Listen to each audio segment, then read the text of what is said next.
Hola amigos de YouTube, bienvenidos a este nuevo video de la semana. Como ya saben, soy Hanner Meléndez y hoy hablaremos sobre otro de los temas más importantes de la electrónica, que son los transistores de unión bipolar BJT, así como su estructura física y modo de operación y la operación de los transistores NPN en el modo activo. Comencemos.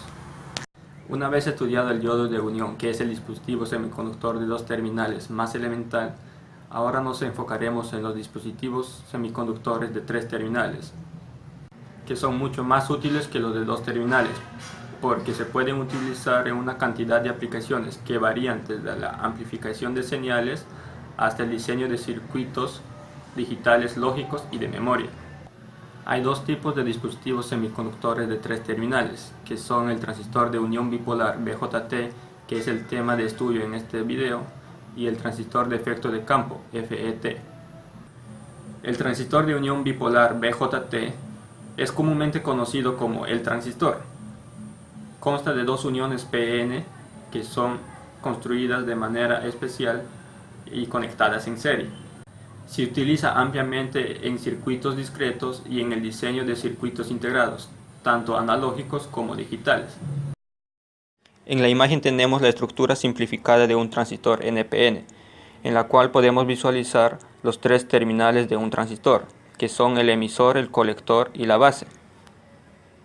Y también vemos el tipo de material y las regiones de emisor, región de base y región de colector. También se visualiza la unión entre emisor y base y la unión entre colector y base.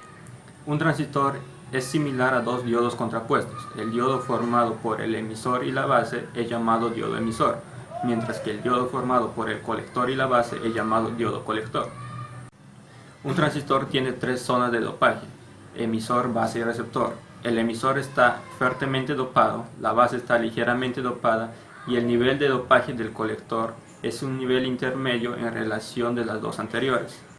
El transistor polarizado. Si se conectan fuentes de tensión externas para polarizar al transistor, se obtienen corrientes a través de las diferentes partes del transistor. Y tenemos tres tipos de configuraciones según sea la polarización: base común, emisor común y colector común. En el siguiente cuadro podemos observar los modos de operación de un transistor BJT. En el modo de corte, tanto la unión emisor-base y la unión colector-base deben de estar polarizados en forma inversa. En el modo activa, la unión emisor-base deben estar polarizados de forma directa, mientras que la unión colector-base polarizados inversamente. Y para el modo saturación, tanto la unión emisor-base y la unión colector-base deben estar polarizados directamente. En la imagen se observa la circulación de corriente de un transistor NPN polarizado para operar en el modo activo. En el circuito mostrado se utilizan dos fuentes externas de voltaje que se ilustran como baterías para crear las condiciones necesarias de polarización para operación en modo activo. El voltaje base emisor ocasiona que la base tipo P se encuentre a un potencial más alto que el emisor tipo N, con lo cual se polariza directamente la unión entre emisor y base. El voltaje entre colector y base ocasiona que el colector tipo N se encuentre más alto en potencial que la base tipo P, con lo cual se polariza inversamente la unión entre colector y base. La circulación de corriente en un transistor. En un transistor hay tres corrientes distintas: la corriente de emisor, la corriente de base y la corriente de colector. Como el emisor es la fuente de electrones, su corriente es la mayor de las tres. Casi todos los electrones del emisor circulan hacia el colector. Por lo tanto, la corriente del colector es aproximadamente igual a la corriente de emisor, ya que la corriente de la base es muy pequeña. En la imagen visualizamos el símbolo eléctrico del transistor. Tenemos al transistor NPN, que es el caso de estudio, y el transistor PNP. Y en esta otra imagen vemos el símbolo eléctrico del transistor con sus tres corrientes. El primer esquema nos muestra las corrientes en un sentido convencional y el segundo esquema nos muestra las corrientes en un sentido de corriente de electrones.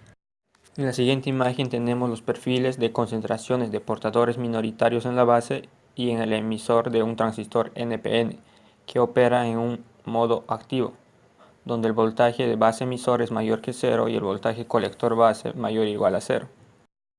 La gráfica está representada entre la concentración de portadores y la distancia. Podemos observar una curva de concentración de huecos, también una concentración de electrones cuando NP es ideal.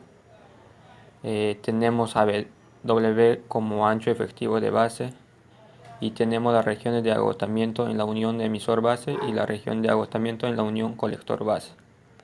Y asimismo podemos distinguir las tres terminales del transistor, que son emisor, base y colector. La corriente de colector. Debido a que el colector es más positivo que la base, estos electrones serán barridos de la región de agotamiento de la unión colector-base y pasarán al colector, donde serán recolectados para así formar la corriente de colector.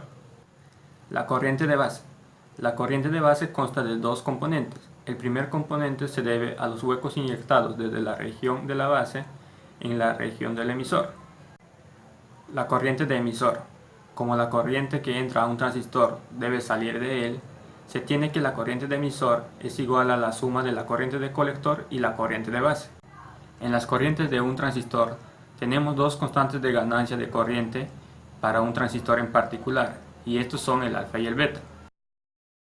En las imágenes vemos la fórmula de alfa y beta, donde a alfa se define como la corriente continua de colector dividida para la corriente continua de emisor, y también a esta es llamada ganancia de corriente de base común.